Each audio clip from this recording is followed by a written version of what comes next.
Hey guys, so today is going to be a totally different video than any of the other videos I've done. It will not be informational at all outside of my life, but we have just had a crazy couple of months here, and I kind of wanted to update you guys and give you a little bit of a look at what's been going on in my life since it has affected what I've been posting and what I will be posting. As you guys know, we did the Whole30 in February, and then we didn't really do the reintroduction. We kind of just went back into the way that we normally eat, which I stay off of dairy, and we try to be healthy and grain-free and that sort of thing.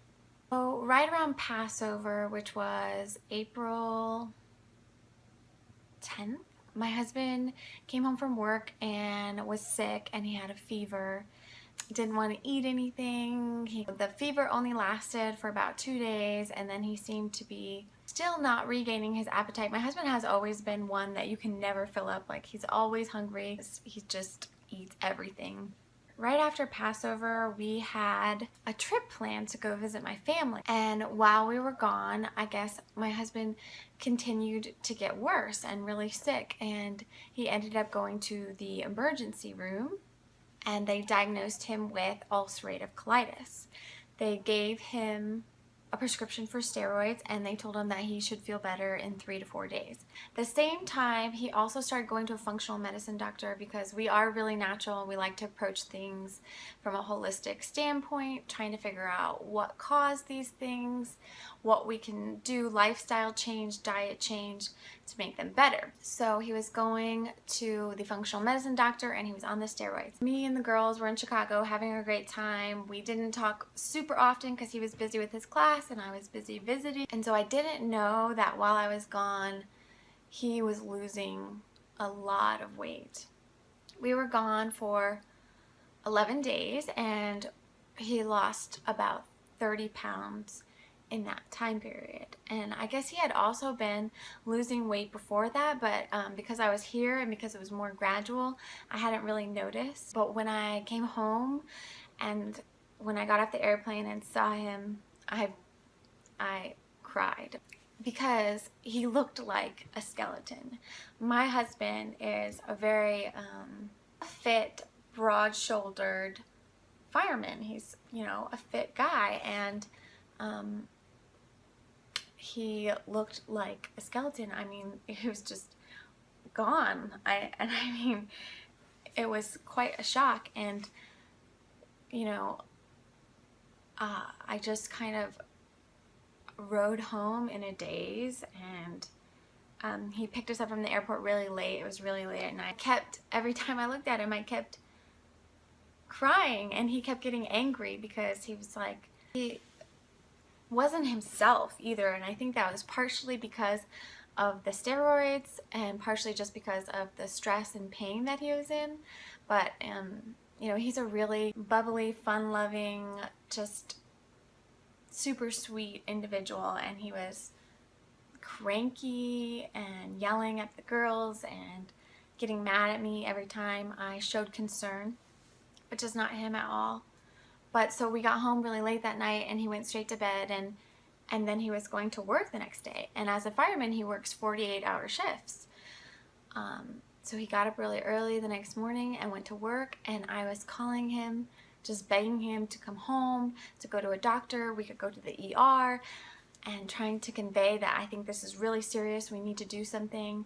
And you know, he had already been to the ER, and he had already been on the steroids for about a week and hadn't seen much change. And Adam, for some reason, was really against just going to a gastroenterologist or to the ER or the hospital. I think he had it in his head that they were just going to want to cut out his colon, and that was something he really didn't want to do, and he really wanted to be able to beat it naturally. It felt like I couldn't get him to eat anything. I couldn't get him to take anything. He was in bed all the time. It seemed like he was wasting away in front of me, and I didn't know what to do. So we found this natural doctor. They made an appointment with the PA for the next day on Friday morning. This lovely, sweet friend came and watched our children, and we went. You know, I think that doctor visit is what really helped my husband understand how sick he was.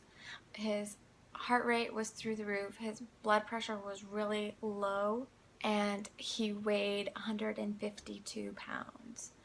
Normally he would weigh 197 pounds. So for him to be 152 pounds, I think that really communicated to him that this was a much more desperate situation than he was believing. When he took a trip to the bathroom, I asked the PA, do I need to take him to an ER right now? Should we leave here and I take him to the ER? And she was like, I don't think he needs to go to the ER right now. I think he can wait and we can see the gastroenterologist after the weekend. So that actually relieved a lot of my fears, and I was like, okay, maybe it's not as bad as I think it is. We'll go home, we'll follow this plan that we've put into place. We'll make an appointment for a gastroenterologist. After talking to the PA, he understands how serious it is and he'll do it.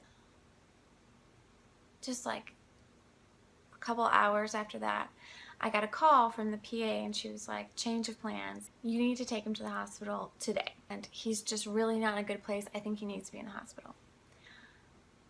So I was like, yes, let's do it. Let's take him to the hospital. I went to our bedroom to go tell him that PA had called and we needed to take him to the hospital. And I just remember that his hands were cold and it was like I had trouble waking him up. So with how thin he was and his hands being cold and then having trouble waking him up, I had this moment where I was like, are we gonna lose him? I had just never seen him this thin. I have never even known that he could get that thin in such a short amount of time. And to completely lose his energy, his personality, just everything of who he was. It was like I had went on vacation for 11 days and came home and my husband was gone. I mean, he was just gone. He wasn't there. The man that I know wasn't there. His personality wasn't there. His energy, his body, it was all gone. And I just kept on asking, like, how did this happen? You know, like, how did this happen? It had only been like 2 weeks then from the point where I had left to go visit my family to the point where I put him in the hospital. I never knew that someone's health could deteriorate that fast, that their body could deteriorate that fast. And I kept kicking myself for having left, you know. And I go back over and over again to see, like, should I have known that I shouldn't have left? Should I have known that I should have stayed? If I had been here, what could I have done? If I could have gotten him to the doctor sooner, what would have happened? If I could have forced him to eat or stay home from work, not go to that class, you know. But you can't do that because, well, one, what's done is done and you can't go back and change it. You are where you are and you have to assess where you are and move forward. And he spent the next 10 days at that hospital, seemingly getting worse, and actually lost more weight in those 10 days. He got down to 138 pounds, which is mind-blowing to me because when I admitted him to the hospital at 152 pounds, I didn't think that he could lose any more weight. He already looked like a skeleton to me. But then at the end of that hospital stay, he had no muscle tone at all. I could see all his bones. It was such a strange experience, you know.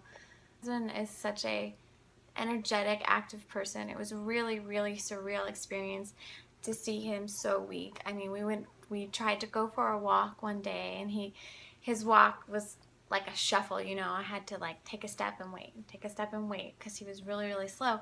But we barely made it around the corner from his hospital room when a nurse came and flagged us down because his heart rate was up to like 170. And so she made us go back to the room, and from then on we could only take walks if I was pushing him in a wheelchair, which, I mean, it's hard to convey how weird this is unless you know my husband. He is Mr. Adventurer, Mr. Rock Climber, mountain biker, just loves being outdoor, loves being active. So to see him reduced to being so weak that he had to be in a wheelchair, really, really, really bizarre. But when you have these experiences that really shake life and just show you that you don't know anything, you aren't in control of anything.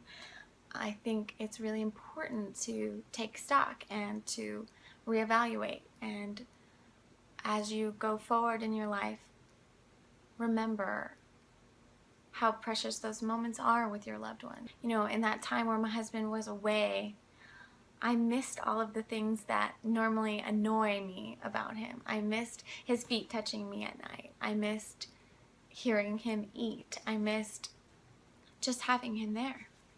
And I also realized, of course, I know how much he does for me. I know how much I depend on him. But then to have him gone made me realize just how much I depend on him, how many things he does.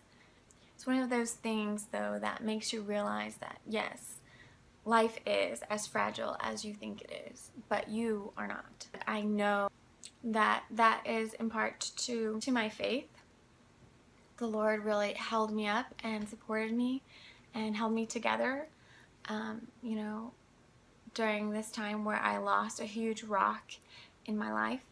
And then also all of my family and friends that just came in and supported us. His parents and my parents, they dropped what they were doing and they came out to be with us and to watch our children so I could be at the hospital and to clean our house and make food for us. And we had so many friends that just filled in the gap, you know. I have been blown away at the amount of support that we have received. All of the messages that I've gotten, all of the encouragement that I've gotten, it's just totally blown my mind.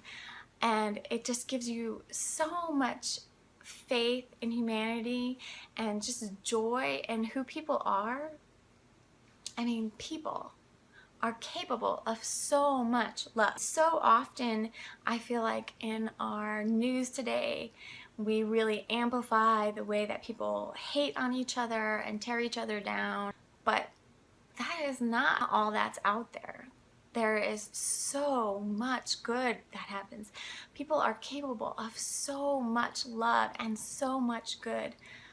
And in this kind of age that we're in, where we don't interact the same way that we necessarily used to, and we have a lot of social media and a lot of connection online and not as much in person. But then when something like this happens, you realize how important that personal connection really is. Like that moment where I felt like I might be losing my husband and I had to take him to the hospital and I wanted to find someone to watch my children. I realized that we've lived in our new state for 8 months and I had 2 people's phone numbers. I didn't have anyone else's contact information. If I had been thinking clearly, I probably could have hopped on Facebook. I'm Facebook friends with a lot of them, but I ended up grabbing my husband's phone because he used to live here and I knew he had a lot of phone numbers, and I called people from his phone. But you know, this experience has made me branch out. It has really kind of broken that barrier where I'm like, I don't even care anymore. I want to know people. I want to connect with people. I want people to know me and for people to connect with me so that we can live life together. And then when life throws you a curveball, totally flips upside down, then you have someone. You have someone that you can reach out to and be like, oh my gosh, this is happening. I need help. You know, I've never been good at asking for help. I have like this thing in the back of my head that says that's, you know, a weakness, and you don't want people to know that you can't handle it. You don't want people to see you in a dark place because you're always supposed to be happy and bubbly and you have everything together and you're, you know, on top of it and you can handle it. You're emotionally stable. But that's ridiculous. I mean, thinking about it now, it's so ridiculous. We're human. We're humans, all just trying to do life together, and life is crazy. Life is wild. It's totally unexpected. It goes up and down and all around, and we need help. We need help, and we need each other. It's really important to be able to ask for help, because guess what? People want to help. That's the amazing thing. You ask for help, people actually, they get excited. They want help. They want to connect with you. We are built for connection. We're built to support each other. We're built to share life, we're built to share struggles, and people can relate, you know? Anyway, so, this past month I have been adjusting to a new normal. You've got to give yourself grace to adjust, and you really just have to take it one day at a time. That's all we have anyways. We don't know what's going to happen tomorrow. We are not in control of what's going to happen tomorrow. So you have to stay in the present, take it one day at a time. Every day is a fresh start or new beginning. I know that sounds totally hokey and like, la la, clouds, whatever. But that's reality. I mean, anyone who tells you differently is wrong. So